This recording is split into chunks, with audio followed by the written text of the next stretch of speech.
नमस्कार मंडळी, स्वागत आहे पुन्हा एकदा एका नवीन व्हिडिओमध्ये। मंडळी, मी आज चाललेलो आहे सासवडमधल्या एका प्राचीन मंदिराला भेट द्यायला। त्याचं नाव आहे सिद्धेश्वर मंदिर।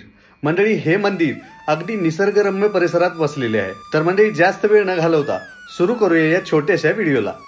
मंडळी, सिद्धेश्वर मंदिर हे सासवडमधील एक प्राचीन तसेच निसर्गरम्य परिसरात वसलेले एक अनोखे मंदिर आहे।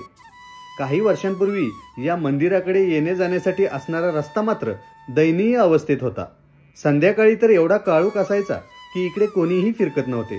मात्र एवढ्या मोठ्या प्राचीन मंदिराला प्रकाश झोतात आणण्यासाठी पुरंदर हवेलीचे आमदार माननीय संजयजी चंदूकाका जगताप यांनी प्रचंड मेहनत घेऊन करोडो रुपयांचा निधी खर्चून त्यातून मंदिराकडे जाणारा मार्ग बनवला।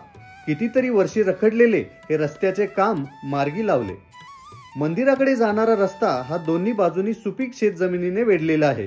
त्यामुळे इथल्या सर्व शेतकऱ्यांना विश्वासात घेऊन हा रस्ता तयार झाला। रस्त्यासोबतच सोलार स्ट्रीट लाईट देखील बसवण्यात आल्या। आता सासवडकर मंदिर दर्शनासोबत सकाळी व संध्याकाळी व्यायाम व फेरफटका मारण्यासाठी येत असतात। तसेच आमदार संजय जगताप यांनी तीर्थक्षेत्र विकासासाठी रुपये 363.55 कोटी निधी तर आणलाच, पण त्याचबरोबर पुरंदर हवेलीमधील 150हून अधिक मंदिराच्या जीर्णोद्धारासाठी व परिसर सुशोभीकरणासाठी लक्षावधी रुपयांचा स्वनिधीही देण्यात आला, असे इथले स्थानिक सांगतात।